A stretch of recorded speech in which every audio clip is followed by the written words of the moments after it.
Assalamualaikum warahmatullahi wabarakatuh. Pelajaran hari ini kita membahas tentang pertumbuhan dan perkembangan. Bisa kita lihat dari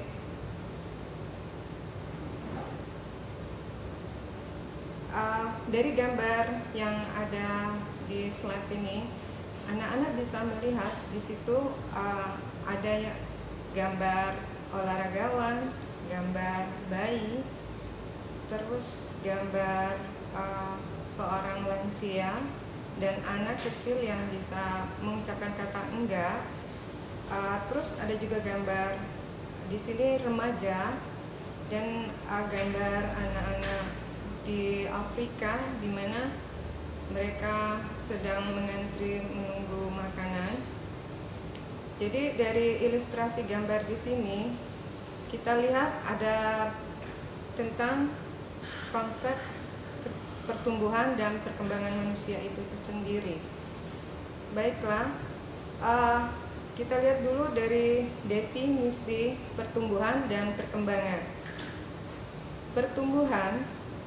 Pertumbuhan di sini yaitu perubahan fisik, adanya perubahan peningkatan jumlah sel, penambahan ukuran, kemudian ada perubahan kuantitatif, tinggi badan, berat badan, ukuran tulang, gigi, dan pola yang bervariasi. Sedangkan perkembangan itu sendiri yaitu dia bersifat kualitatif, bersifat maturasi, atau di sini bersifat menuju proses kematangan dan proses menuju ke sistematis, progresif, dan berkesinambungan. Ciri-ciri tumbuh kembang ini bisa kita lihat seperti pada Anda sekalian. Pada saat ini Anda udah masuk ke tahap pertumbuhan dan perkembangan di tahap remaja, karena sewaktu pernah Anda jalani dalam kehidupan Anda sendiri yaitu dari proses bayi, balita, kemudian ke remaja, puber ya. Jadi di sini kita mengalami proses tumbuh kembang karena di sini ada perubahan di segi fisik dan psikis. Kemudian ada perubahan dalam proporsi. Terus adanya perubahan di mana lenyapnya tanda-tanda yang lama, di mana bisa kita ketahui dari sisi lenyapnya tanda-tanda yang lama, kemudian diperoleh tanda-tanda baru, yaitu dilihat dari proses sekarang pada kalian, di mana yang dulu laki-laki yang belum mempunyai kumis, biasanya kalau dia sudah masuk usia puber, dia akan mengalami peristiwa tumbuhnya kumis. Atau kalau ada wanita, di sisi fisiknya biasanya ada perubahan di bagian tertentu. Biasanya kalau biasa dari itu biasa di bagian panggul dan di bagian yang lain.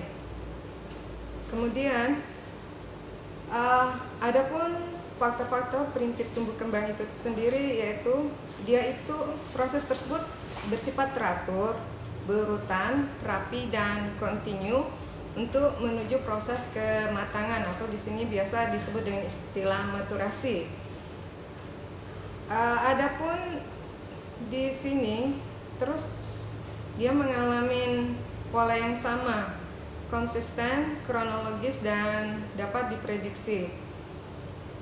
Prinsip yang kedua, kemudian ada variasi waktu muncul, bisa bersifat lama dan bisa dilihat dari tiap tahapan tumbuh kembang. Kemudian mempunyai ciri khas. Mempunyai ciri khas maksudnya di sini proses tumbuh kembang itu merupakan proses yang tidak berakhir, yaitu seumur hidup, dari proses tahapan proses mulai dari konsensi, ketemunya sel telur dan sperma, kemudian berbentuk zigot, tumbuh kembang lagi dia menjadi bayi, kemudian fase balita dari balita fase puber, dari puber fase dewasa, kemudian ke fase lansia. Kemudian mempunyai ciri khasnya kemudian bersifat cepalokaudal. Cepalokaudal yaitu berasal tumbuh kembang itu berproses dari kepala sampai ke kaki. Kemudian proksimodistal yaitu dari sumbu tubuh. Sumbu tubuh itu dari bahu sampai ke jari-jari. Kemudian mengalami perubahan fungsi diferensiasi, dan ada hal yang unik yaitu setiap individu itu cenderung mencapai potensi maksimum perkembangannya. Nah, kemudian di sini juga dia merupakan tugas perkembangan.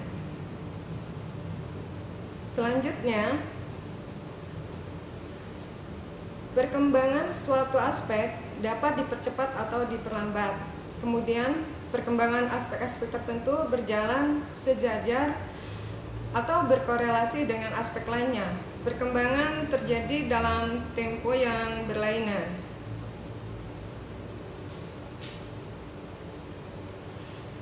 Adapun faktor-faktor yang mempengaruhi tumbuh kembang itu sendiri, di sini pertama kita lihat dari satu yaitu faktor genetik. Apa itu faktor genetik? Faktor genetik itu terdiri faktor keturunan, faktor yang pada waktu proses dialami pada waktu masa konsepsi. Kemudian faktor ini bersifat tetap dan tidak berubah sepanjang kehidupan. Selanjutnya, dia menentukan beberapa karakteristik seperti jenis kelamin, ras, rambut, warna mata, pertumbuhan fisik, sikap tubuh, dan beberapa keunikan psikologis seperti temperamen. Di samping itu juga adanya potensi genetik yang bermutu hendaknya dapat berinteraksi dengan lingkungan secara positif sehingga diperoleh hasil akhir yang optimal. Kemudian di sini dipengaruhi juga oleh faktor eksternal yaitu faktor lingkungan. Dia di sini dipengaruhi dari konsepsi sampai akhir hayatnya sangat menentukan tercapai atau tidaknya potensi bawaan. Faktor eksternal yang cukup baik akan memungkinkan tercapainya potensi bawaan, sedang yang kurang baik akan menghambatnya.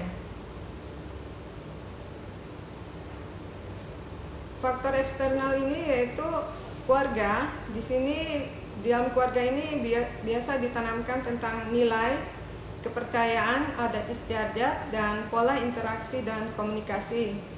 Kemudian fungsi bertahan hidup, rasa aman, perkembangan emosi dan sosial, penjelasan mengenai masyarakat dan dunia, dan membantu mempelajari peran dan perilaku.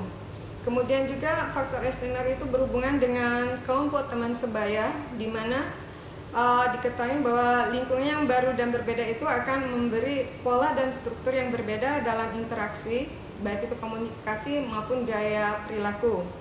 Kemudian di sini adanya fungsi belajar, kesuksesan, kegagalan. Di sini dia akan memvalidasi dan menantang pemikiran dan perasaan, di mana dia akan mendapatkan penerimaan, dukungan, dan penolakan sebagai manusia unik. Kemudian di sini juga faktor eksternal itu berupa pengalaman hidup. Pengalaman hidup itu dan proses pembelajaran akan membiarkan individu itu berkembang dengan mengaplikasikan apa yang telah dipelajarin. Adapun tahap proses pembelajarannya itu yaitu dari mengenalin kebutuhan, penguasaan keterampilan, menjalankan tugas, integrasi ke dalam seluruh fungsi, dan mengembangkan penampilan perilaku yang efektif.